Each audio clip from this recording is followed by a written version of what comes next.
फिर यहाँ से नई कलिकाएं निकलती है, फिर ये आगे बढ़ करके फिर पत्ता बनेगी और नीचे ये फिर शाखा हो जाएगा, फिर उसके ऊपर पत्ती निकलती चली जाती है। फूट पौधा होता है तो देखिएगा उसका जो बीज का कोमल भाग होता है, कोमल पत्ती होता है, उसी को अनुपर्ण कहते हैं। मतलब पत्ती मेरिस्टेम से विकसित होती है और उनका विकास हमेशा अग्रविसारी पत्ती निकलेगा तो फिर आगे ऊपर बढ़ेगा, फिर उसके ऊपर नए पत्ती निकलते ऊपर की तो इसमें होता है अग्रविसारी क्रम के अनुसार होता है। पर्णाधार यानी पर्ण का आधार जहाँ से पत्तियां निकलती है वही पर्णाधार बोला जाता है, लीफ बेस। दूसरा होता है पर्णवृंत यानी पेटियोल।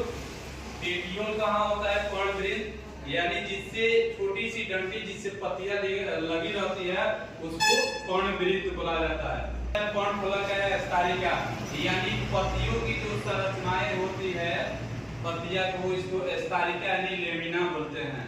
अब होता है सिरा का मतलब क्या होता है? वेंट्रिकल का मतलब क्या होता है? जो नसें हम लोग में एक नसें की जाल जैसी संरचना पाई जाती है वैसे ही पत्तियों में भी नशे की जैसी एक धागे नुमा संरचना पाई जाती है जिसको हम लोग सिरा विन्यास करते हैं। यानी पर्णफलक में सिराओ यानी भेंस तथा सिरिकाओ यानी भेनलेट्स एक मेन हो जाता है, एक मोटी संरचना आती है, फिर उसे छोटी छोटी कई संरचनाएं जाल की जैसी बनी रहती है। व्यवस्था को सिरा विन्यास कहते हैं। जब सिराएं जाली का रूप बनाती है तो उसे जालिका रूपी सिरा विन्यास कहते हैं।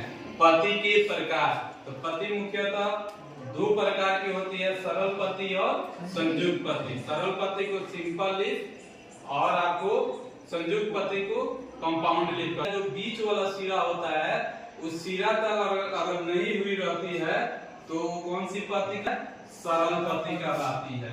यानी जो ये बीज पाया जाता है बीच वाला, ये जो बीज का सिरा पाया जाता है इस सिरा तक इस पत्ती का जो कटाव होता है इस सिरा तक मध्य सिरा तक नहीं पहुंच पाता है तो हमारा कौन सा? सरल पत्ती कहलाता है।